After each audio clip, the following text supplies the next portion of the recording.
Dear students, Assalamu alaikum. Hope you all will be enjoying your vacations.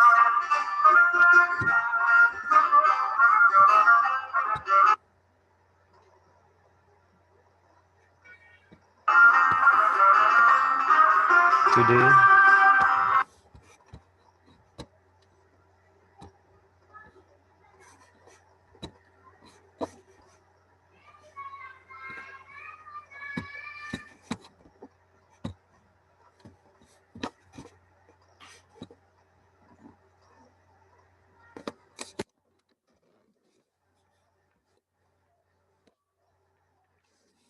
today we will discuss about the DNA and the molecular structure of the chromosome.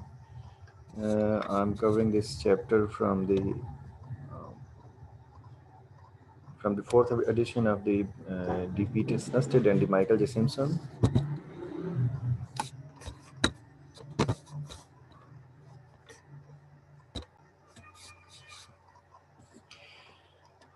This is a diagram, or you can say electron micrograph a chromosome. Before going towards the chromosome, we need to discuss about the nucleic acid, about its structure and the function. It contains the information prescribing amino acid sequence in the proteins. It means the information lying on the DNA is converted into the protein after several processes, including DNA transcription and after the transcription of DNA into the mRNA, and then mRNA translation of mRNA into the proteins. DNA nucleic acids are of two types. One is the DNA and second one is the RNA. DNA is for the oxyribonucleic acid and RNA is for ribonucleic acid. DNA is found primarily in the chromosomal form in the cell nucleus. It's also present in the mitochondria and the chloroplast. Actually, this is the storehouse of the cellular or the cellular library that contain the information required to build a cell or organism. So the information regarding the phenotype is actually present on the DNA. This information is arranged in units identified by the classical geneticists from the Mendel through the Morgan as gene. These genes are actually the hereditary units which are controlling the identifiable traits of an organism. So I told you that genes are responsible to control a trait, or you can say the genes are responsible to control a phenotype of an organism. If, say, for example, this is an egg, if this egg is for these snakes, always it produces the snakes. Or if there is an egg of a hen, it always produces chicks. Why? Because the genetic information present in these cells are for the snakes, or in the chicken cell, or in the hen cell, or in the hen egg is for the chickens. So that's why what kind of information is present within the cell, it is expressed as a phenotype of the organism. Beside this information be mutable to produce the variability on which the evolutionary selection processes feeds. Finally, DNA must be selectively transcribed so that each cell can synthesize the protein it needs. Additional DNA function in the mitochondria and chloroplasts, uh, DNA present in the mitochondria and the chloroplast, they can perform the functions required for the mitochondria and the chloroplast. RNA, it is present in the three major types. Remember, I'm telling about the three major types. It does not mean that other types of RNA are not existing. Major types are the ribosomal messenger and the transfer mRNA, the transfer RNAs. These types of the RNAs are required for the translation of mRNA into the protein, for the you can say for the production of protein. So that's why these RNAs are also known as proteinogenic RNAs. There are Some other RNA is also present, which like the ribozymes, like the siRNAs, like the miRNAs. These are also present in the cell.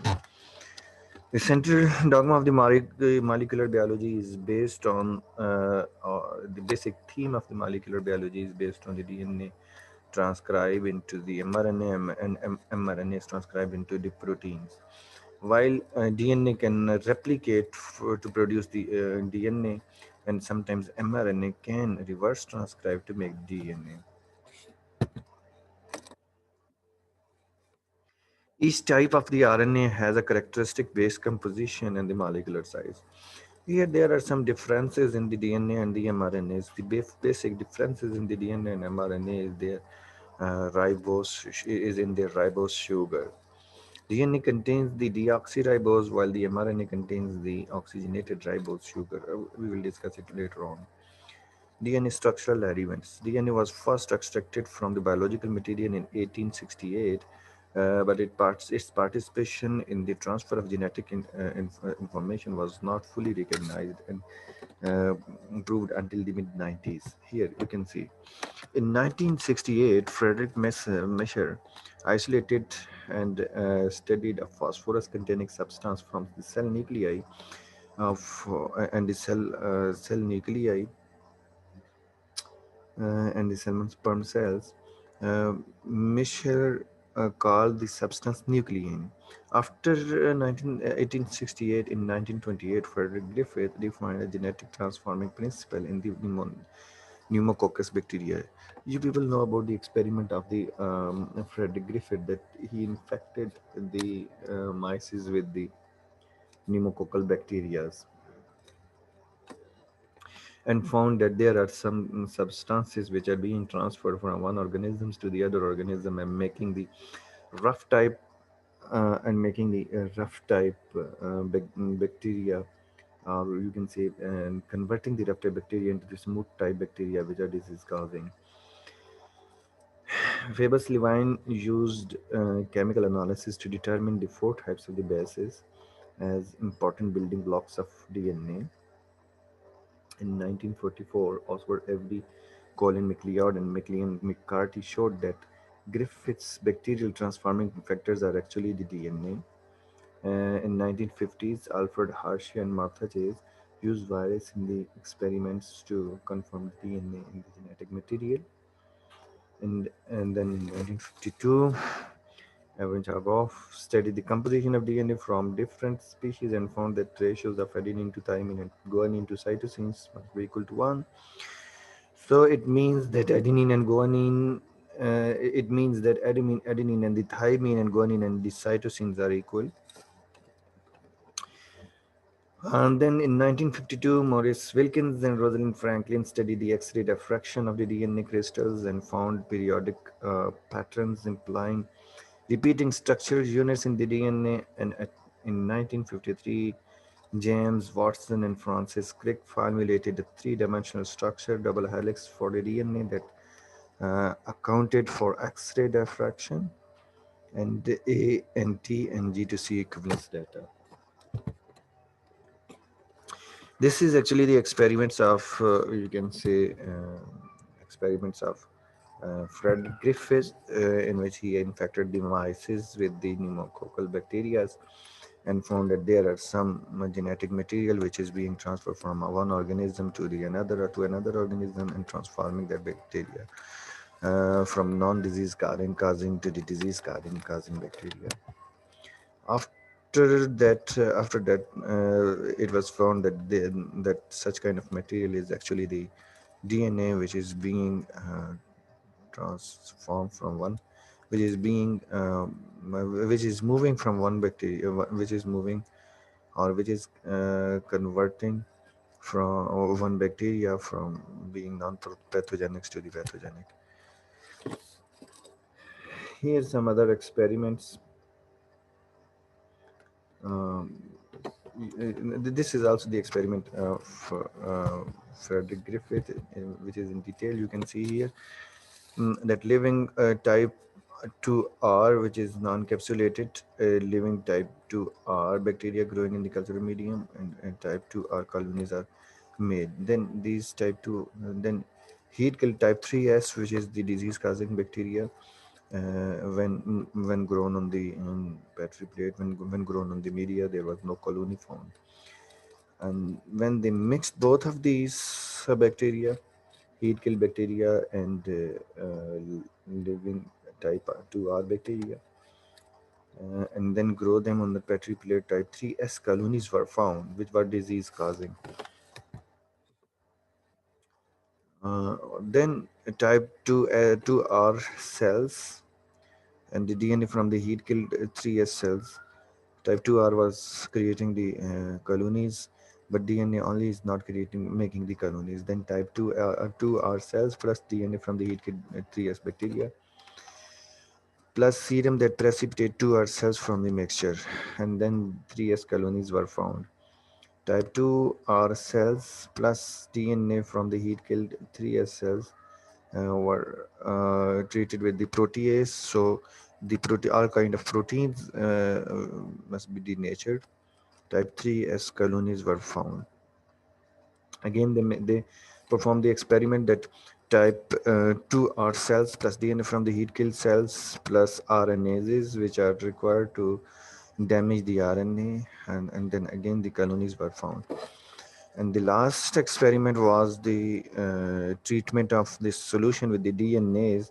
When the DNA was degraded, there was no colony found, and it was cleared from this experiment, or it was deduced from this experiment, that DNA is actually responsible for transforming the bacteria. And this is another experiment. In this experiment, uh, this experiment was done to this experiment was also done to explain, to confirm the DNA as a genetic material. They perform this experiment in two phases. In first phase, they make the phage virus DNA radio labeled. After making it radio labeled, they infect the bacteria with the virus. After 10 minutes, they blend it to separate the protein in the infected cells. Now the DNA is inserted into the bacteria containing the no, the DNA is inserted into the bacteria. Then they centrifuge this. Then they centrifuge this material. After the centrifugation, it was hypothesized that if that because the DNA is inserted into the bacterial cells, if DNA is responsible for the or or you can say, if DNA is the hereditary material, then the radioactivity must be in the palate, because bacterial cells are in the palate, and DNA, radio labeled DNA, will be in the bacterial cells.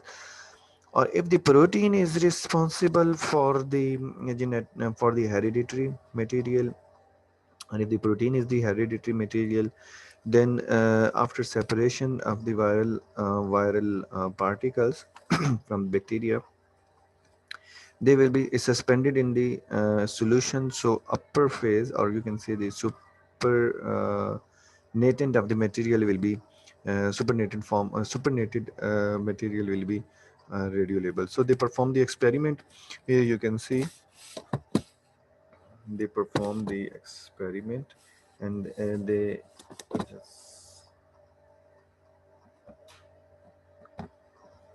they mix they infect the bacteria with the virus injects DNA. After 10 minutes, they blend it to separate the DNA and to separate the bacteria and the protein cores.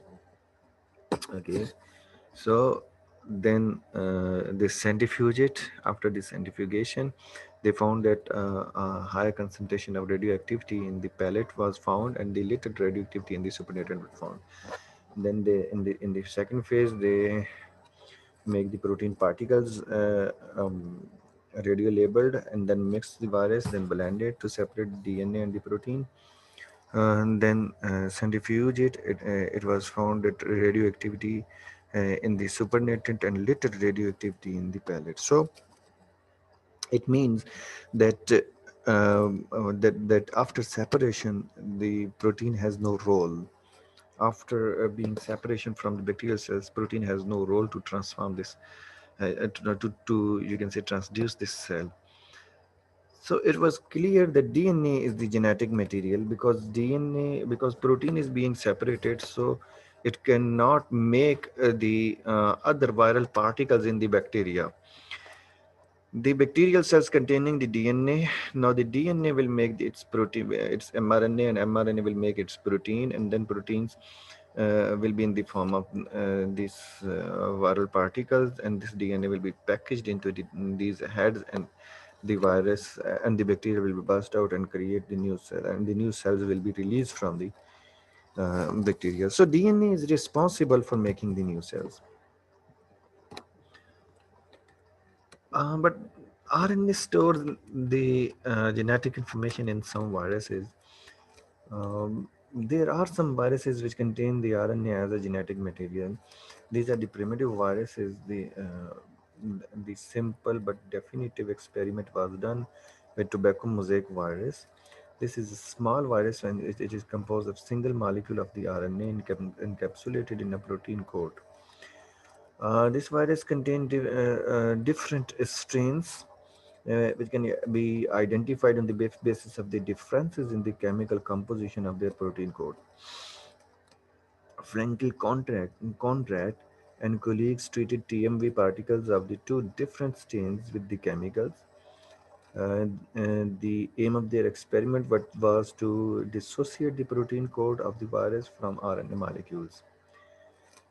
They separate the protein from the RNA.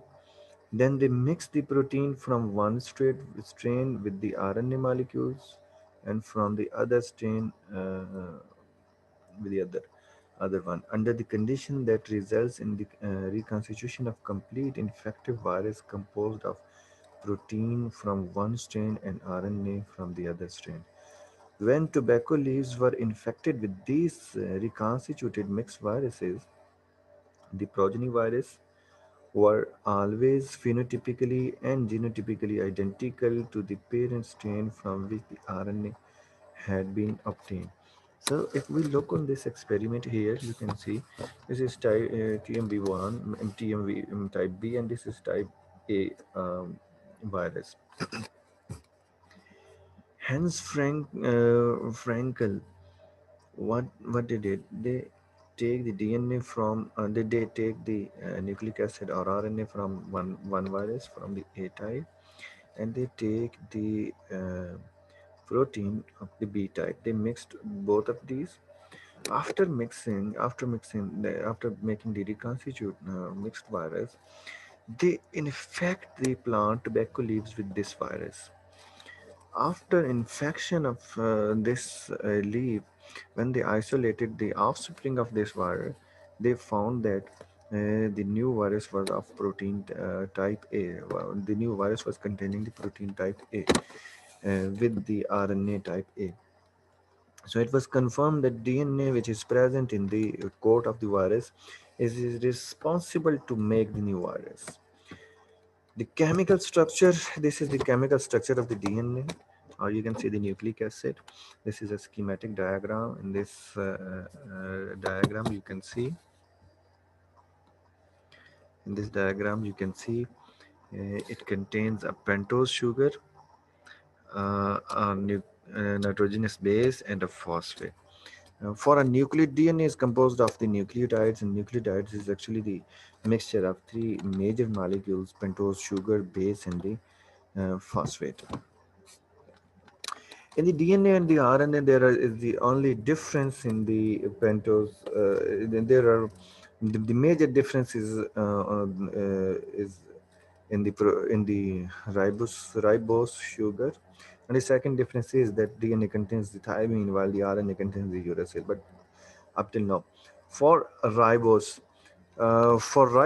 at the position number 2, you can see here that position number 2 hydroxyl group is present, and in the deoxyribose, instead of hydroxyl group, the hydrogen is present. So you can say at this position one oxygen is depleted, one oxygen is removed. So this, because of this removal, this structure is known as the deoxy for this position. Deoxy, 2-deoxyribose. Um, while in nitrogenous bases, phosphate, you know, the phosphate is the phosphate, and then towards the ribose. For the in the nitrogenous bases, DNA is converted in for the nitrogenous bases. Nitrogenous bases are categorized into the purines and the pyrimidines. Purines are actually the larger molecules, and pyrines are smaller molecules. Purines contains the two adenine and the guanine, while in the pyrimidines there are three molecules: uracil, thymine, and the cytosine. In the purine, if you look on the structure of the adenine, the difference is only the differences, and there are two major differences. The major difference in the structure of adenine and the guanine is, if you look on the position number, if you look on the position number 6, at the position number 6, at the position number 6, at the position number 6, the adenine contains the amine group, while the guanine contains the keto group, uh, while the guanine contains the keto group, you can say. While at position number 2, if you look at the position number 2, at the position number 2, the adenine contains the carbon with the hydrogen, and the guanine contains the amine group. This is actually the major difference. And here, the third difference is here, the double bond is present in the adenine, while here the hydrogen is present with the guanine. This is actually the difference only. If you look on the structure of the uracil, thymine, and the cytosine, in the thymine, if you look on the structure of uracil and the thymine, the difference is only here. This is actually the difference, only at this position. The difference is only at this position. Yeah. At the position number 5, thymine contains the methyl group, while uracil contains the hydrogen. Otherwise, there is no such a big difference in this structure. While for the cytosine contains the amide group instead of the keto group at this position. Rest of the structure with the uracil is the same. So you can say in the adenine and the guanine, the structural difference is adenine is amine containing base, and you can say कि adenine और guanine में difference ये है कि adenine amine group present होता है NH2 eight the position number 6, जबकि guanine में कीटो ग्रुप प्रेजेंट होता है एट द पोजीशन नंबर 2. यहाँ पे अगर आप एडेनिन में देखें तो हाइड्रोजन प्रेजेंट है, while in guanine there is the amino group NH2 present होता है. Other rest at the position number 1 NH है, एडेनिन में सिर्फ N है, गुआनिन में NH है. तो दिस इज द डिफरेंस. अगर आप पायरामिडीन्स के स्ट्रक्चर को देखें तो पायरामिडीन्स का सबका स्ट्रक्चर तकरीबन सेम है.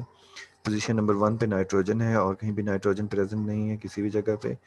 फ़र्क ये है कि यूरासिल और साइटोसिन में, यूरासिल और थाइमीन में, यूरासिल और थाइमीन में पोजीशन नंबर 4 के ऊपर कीटो ग्रुप प्रेजेंट है, जबकि जो साइटोसिन है उसमें माइड ग्रुप प्रेजेंट है. अब रहा यूरासिल और थाइमीन में डिफरेंस, तो यूरासिल और थाइमीन में डिफरेंस ये है कि यूरासिल के पास H है और थाइमीन के पास मिथाइल ग्रुप है. तो this is the difference at position number 5. This is the difference, और कोई इनमें डिफरेंस नहीं है. Structural are very very easy, structures are very very easy. Nucleic acids are composed of the repeating subunits called the nucleotides. Each nucleotide is composed of 3 subunits: phosphate group, pentose sugar, and a nitrogenous base.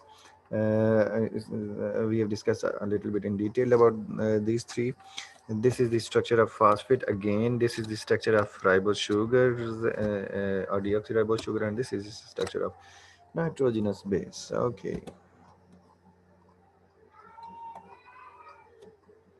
Sometimes the DNA, sometimes the nucleotide bases are methylated. They can be modified. They contain the methyl group attached with them. So the DNA containing the methylated nucleic acid is called methylated DNA. If you can see at the adenine, at the position number 2, sometimes methyl group is added on methyl group is added with the DNA, and it is called methylated DNA, methylated adenine. And sometimes at the position number 1, the guanine contains the methyl group. This structure will be known as the methyl guanine. And sometimes cytosine contains methyl group at the position number 5, and sometimes hydroxy methyl cytosine is formed at, which contains the methyl group at the 5 position number 5.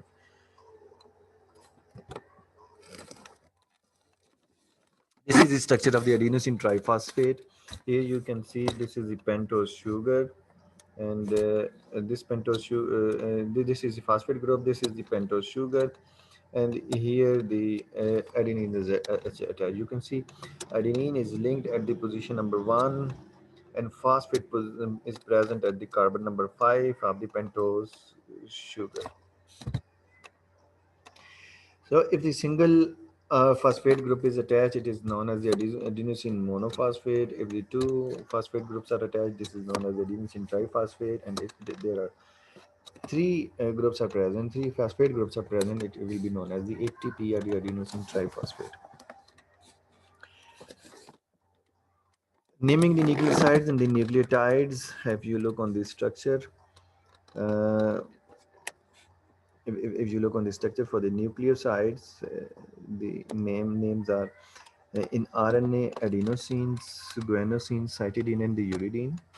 While in the DNA, deoxyadenosine, deoxyguanosine, deoxycytidine, and deoxythymidine. When the nucleotide is formed, then the name will be the adenylate, deoxyadenylate, guanylate, deoxyguanylate, cytidylate, deoxycytidylate, and uridylate, or the thymidylate.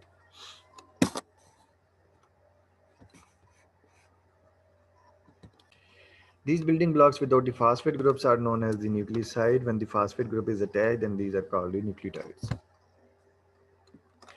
Comparison of the DNA from different species. If you look on this, these are the sizes of the different DNA molecules. If you look on the SV40, it contains the 5100 base pair, and the adenovirus contains 3600 base pair. Some organisms contain the circular genome, while the other contain the linear genome. The primary structure of the DNA and RNA consisting of the invariants, covalent backbone, and the sequence variable nitrogenous bases. The secondary structure of nucleic acid describes the regular periodic arrangements of the polynucleotide strands. Here we will consider the secondary and the tertiary structural feature of the DNA. If you look on the structure of the DNA, if you look on the structure of the DNA, the DNA is actually the double helix. Within this helix, if you look within this helix, always adenine binds with the thymine, and the guanine always bind with the cytosine. Okay, between the adenine and the thymine, there are the two nitrogen bonds. Between the guanine and the cytosine, there are the three nitrogen bonds, and there is phosphate, or you can say the phosphodiester linkage. Phosphodiester linkage is present to link the one base to the other base. The distance between the distance between one base to the other base is 0.34 nanometer. While making a complete helical turn, because the DNA is a helical structure, while making a complete helical turn, there are 10, almost around 10 nitrogenous bases are present. So the distance between the two is the 0.34. So it means this complete turn is of 3.4 nanometers. Here you can see the nitrogenous bases which are being attached with one another and making the hydrogen bonds. This is, say for example, adenine, and this is, for example, the cytosine. So here is the two double bond, and if this is the guanine, and this is the this is I'm sorry. If this is the adenine and this is the thymine, then there is two hydrogen bonds, and if this is the guanine and this is the cytosine, they are making the three hydrogen bond between them. The wounding of the DNA or the helical forms may be it may be right-handed double helix or it may be left-handed double helix. If you can see here, this is the right-handed double helix and this is the left-handed double helix. This is depending upon the rotation of the DNA. Heating the thermal energy increases the molecular motions to eventually break the hydrogen bonds and other forces that stabilize the DNA double helix of the strand, separate the DNA, which is called the denaturing. Here you can see this is the DNA. These are the two DNA. When they are treated with the heat or a base, the double bond or the triple bond, the hydrogen bonds which are present between them will be broken down. After the breakage of these hydrogen bonds, the DNA will be separated from one another. DNA will be separated from one another. Okay. After when the DNA becomes separate from one another, this type of this separation is known as the denaturation of the DNA. When the conditions are reversed, mostly the same nitrogenous bases tend to bind with one another, tend to make the make the hydrogen bonds with one another, and again, when we provide the reverse condition, these DNA can retain their original form. The melting of the DNA is revealed by measuring the absorption of the UV light, which is routinely used to measure the DNA concentration because of the high absorbance of UV light by nucleic acid bases. Uh, DNA is denatured or not, we can analyze by the spectrophotometric analysis of the DNA. The melting temperature at which the strands of the DNA separate depends on several factors. Molecules that contain greater number of GC content, they have the higher temperature to denature, and because they have the three hydrogen bonds in the C and G, uh, make them more stable than the AT regions. DNA is also denatured by exposure to the other agents like the low salt concentration of the NaCl, formamide, urea, and alkaline pH. These factors are also responsible to denature the DNA, the single stranded molecule that resulted from denaturation from random coils without a regular structure. By lowering the temperature or increasing the ion concentration, the two complementary strands in time will renature into a perfect double helix.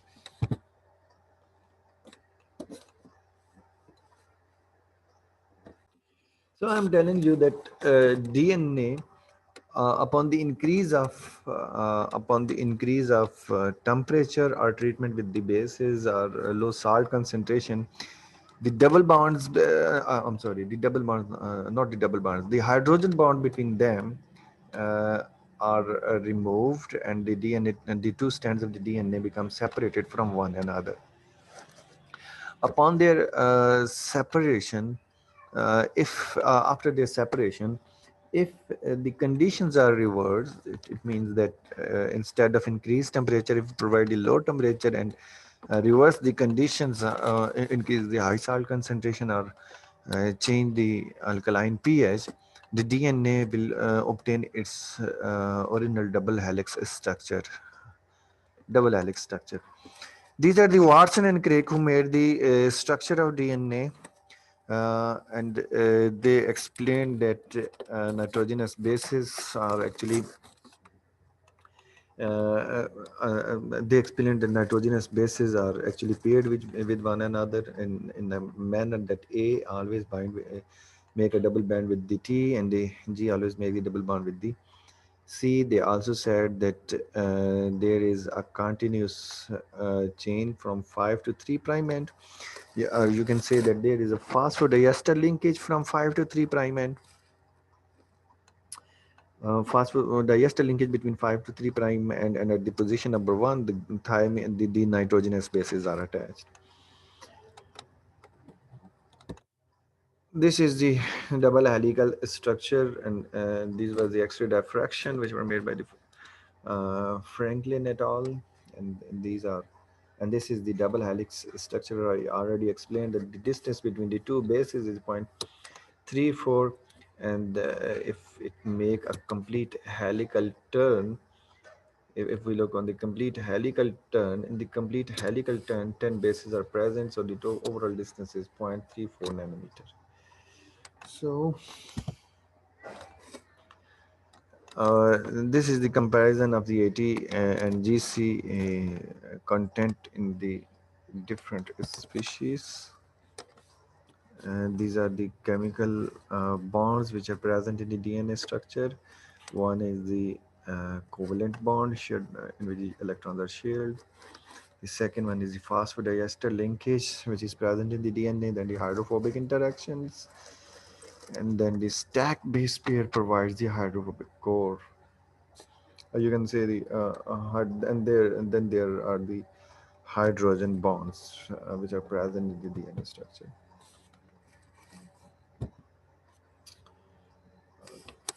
Uh, for today, it's enough. I hope it will be good. I hope it will be informative. For today, it is enough, and for the next lecture, we will. For next, we will discuss about the forms of the DNA, and then we will move forward. Good luck. Allah Hafiz.